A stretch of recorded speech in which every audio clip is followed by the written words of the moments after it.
Good morning, everyone. Welcome to Inside South Florida. Jason Carter here. Thank you for spending your morning with us today. Up first, renovating your home. Our WSFL-TV Trusted Advisors, broker Patty Da Silva and Realtor Chris Green, a husband and wife team at Luxury Homes by Patty Da Silva at Green Realty Properties, sat down with our Miriam Tapia to talk about home renovations and shared some important tips to consider when you're updating your home in a seller's market that is hotter than ever.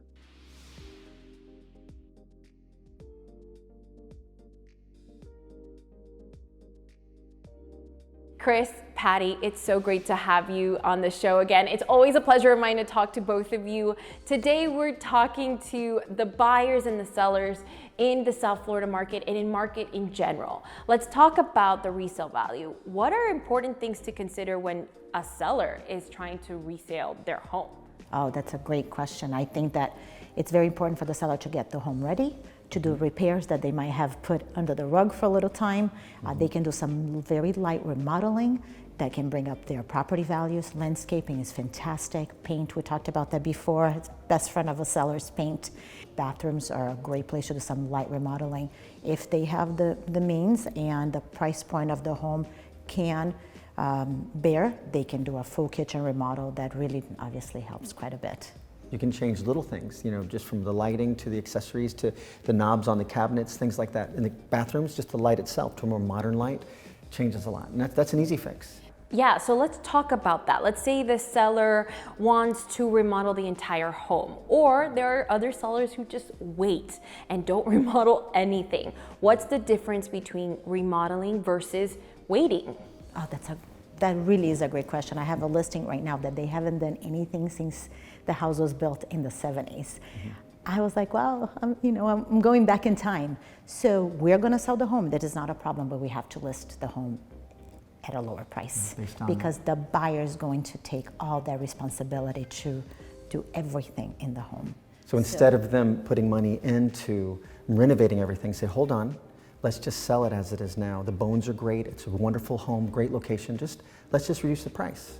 I mean, it's the same thing, spend or reduce the price. So I think sometimes the seller doesn't have the time, the finances, or it could be many different personal circumstances where they cannot do any remodel. That's okay too.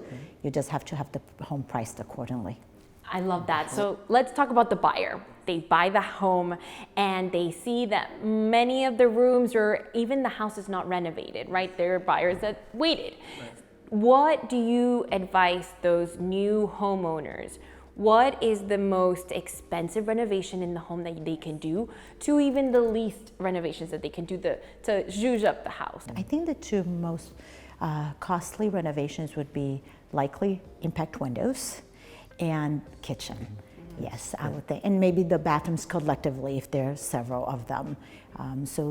But those are big ticket items. They have a really large impact in the way you live. Obviously, the impact windows have a lot of other benefits: security, lower FPL bill. I think the lower price remodeling updates would be Chris loves landscaping. See a house, look outside and say, what can we do now?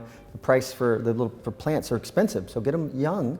Position them right, and they grow within 2 years. You already have a beautiful yard. Even little things like a new garage door is amazing. Yes. And if the garage door that was there previously was quite old, you were not getting the insurance credit. So now you're doing both. You're reducing your cost in the insurance and you're making your home prettier outside. Lighting is really great as well, both internally and outside. So those two things are really great. Some of the hi-hats, you walk into a home, like this particular home has some hi-hats. You unscrew those bulbs that are wasting energy, and you can plug in the LED ones. They just screw right in, and they look like the recessed lighting. So it's wonderful.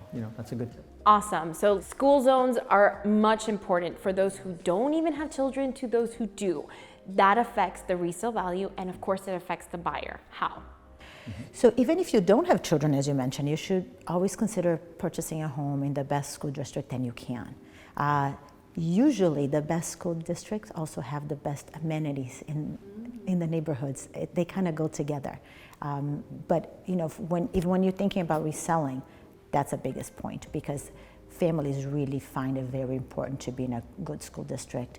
And as a buyer, you want to make sure that this, if you're walking your children to school, if you're driving them there, how easy is that access? You know, if the children are riding their bikes back home, are there sidewalks for them to do that safely? So school districts are really important, which A lot of goes hand in hand. volunteers that, like school districts that we've bought in, Yes. we bought homes, they definitely have people involved. There's PTA. it's a very strong. Yes. very strong. And usually school districts and good locations go together. Yeah. Look at that. Resale value, school zones, everything, the whole nine. Patty, Chris, thank you again. Thank you Thank you. so much.